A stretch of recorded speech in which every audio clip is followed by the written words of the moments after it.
Just one day away by jet clipper lies the fabled land of Thailand. At first glance, one sees the glittering face of a modern metropolis. For Bangkok is a progressive city, the largest in Southeast Asia, with 1.5 million people, the clean and colorful capital of Thailand. You'll be immediately impressed with the Thai people, cheerful, kind, patient, law-abiding, and freedom-loving. In fact, Thailand means land of the free. Crisscrossing the countryside and running through the city like Venetian streets are hundreds of canals that carry 80% of all internal traffic and give tourists an inside look at a unique country.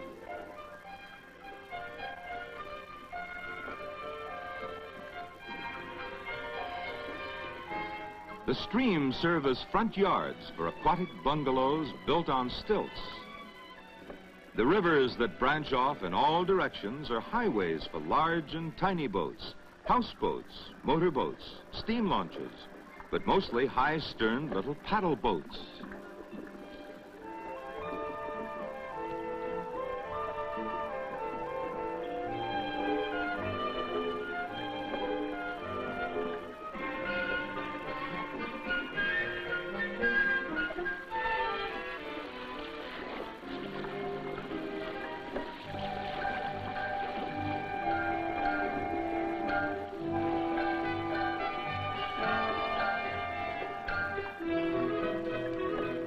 This floating market is an unforgettable scene where general stores bob at anchor.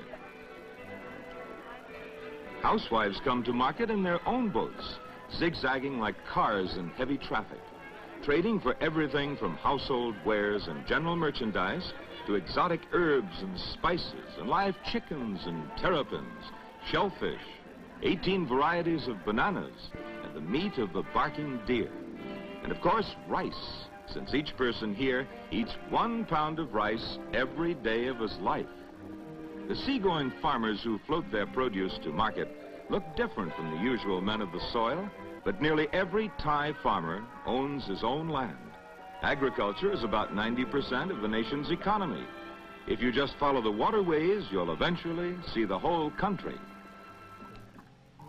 The yellow-robed priests must beg for their food from house to house as part of their faith. Another Buddhist requirement is that every man be a monk for some time of his life to learn humility and the high moral teachings their temples stand for. Buddhism, though not a strict religion, is their way of life, and the gaily adorned monasteries are the center of their communities, often as schools, hospitals, clubs, sports grounds, and social events, but primarily for meditation on the meaning of existence as set forth by Buddha. It's here we begin to feel we're in a fairyland among the glittering ornate palaces and spiraling temples. No other country represents such a storybook appearance with dreamlike castles decorating the land as sacred memorials to Buddha.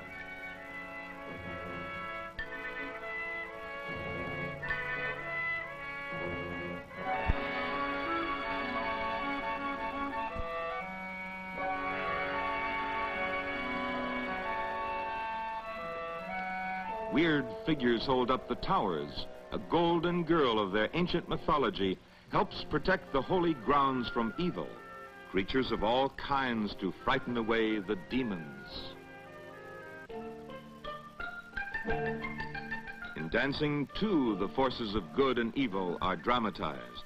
Trained since childhood, the classical performers tell their legendary stories, with each gesture having an established meaning. The various movements are very difficult for the uninitiated. As you notice, the fingers are bent back to the utmost.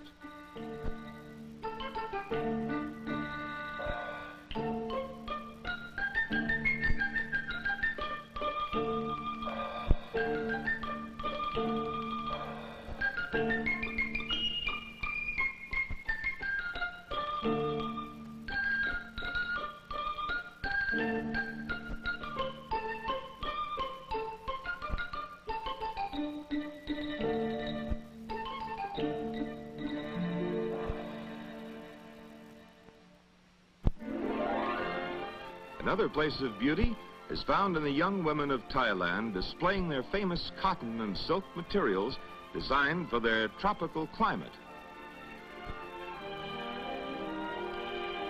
Just as the men have replaced their traditional panuns that drooped around their legs like bloomers, up-to-date women have changed the shape of their native sarong-like pasins.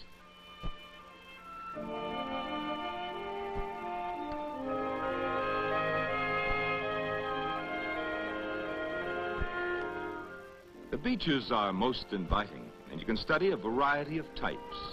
90% are Thai, 6% Chinese, Indian, and Malayan. Not many Americans and Europeans, but Western influences are becoming more apparent everywhere. This young woman is busy in the nation's chief industry, silk weaving, world-renowned for its quality.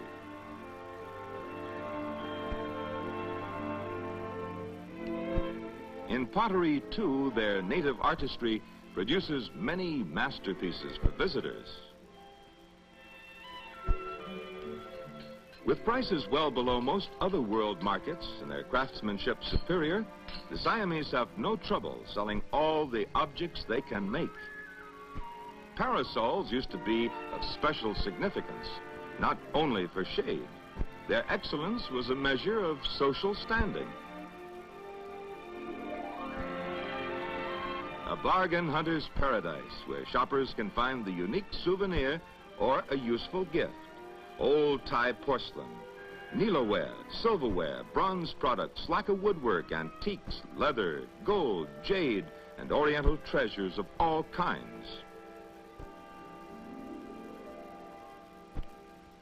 Finding the right gift is only half the fun. Bargaining is also part of the game.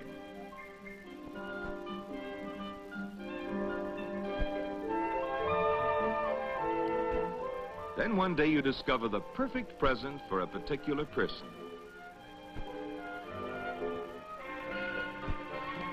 You might give it to him as a letter opener. The old custom of haggling over the cost may be on the way out. Many merchants are trying to establish one price. An extra treat is having your gift especially made before your eyes from the country's finest teak wood, the figure of one of Thailand's most important residents. Traveling into the timberlands, we meet the mighty elephants in action. In this nation the size of France, 70% of the area is forested. 1/3 of that in teak, where elephants can maneuver better than bulldozers. Incidentally, none of these are bull elephants. They're too ill-tempered. These are cows, as domesticated as Siamese cats. As in a truck, the driver shifts his weight for gears and pedals his feet behind the big ears. Rolling off a log is not as easy as it sounds, not when the log weighs several tons.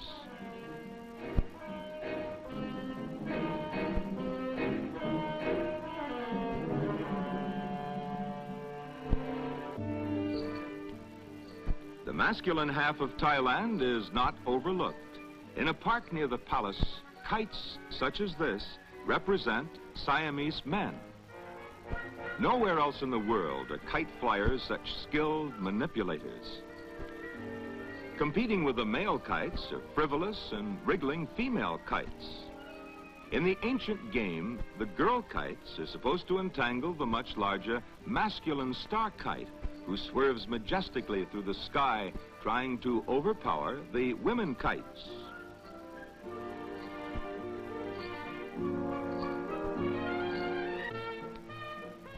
Another sporting side of life you can see also comes from the distant past, the Thai version of boxing.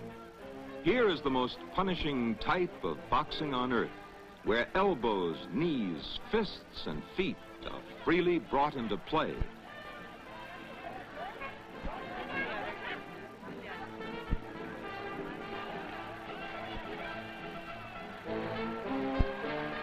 Down by a left knee and a right heel, but they'll be right back in the fight to give it everything, literally.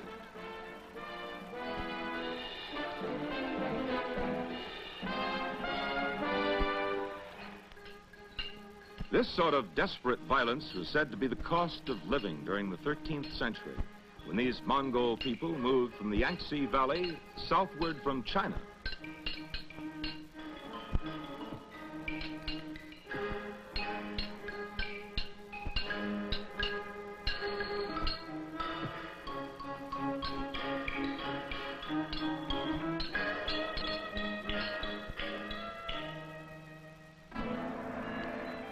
Festivals and holy feasts occur almost daily. But this procession is a sad event of national importance, the funeral of a high priest, a ceremony to reflect the life, death, and enlightenment of Buddha. Half the country's 140,000 monks are men who spend 3 months of their lives learning to discipline their minds and emotions. A fairyland, it may appear, with 19,000 spectacular temples in the land. It's as if the entire nation were protected by masses of spears and lances, brilliant gold and jeweled spires, glaring giants of masonry on guard, emerald Buddhas, marble structures, glittering mosaics, colorful glass and tile. It's a living storybook. It all seems a fantasy, but it's there and waiting for the modern traveler. A dream come to life.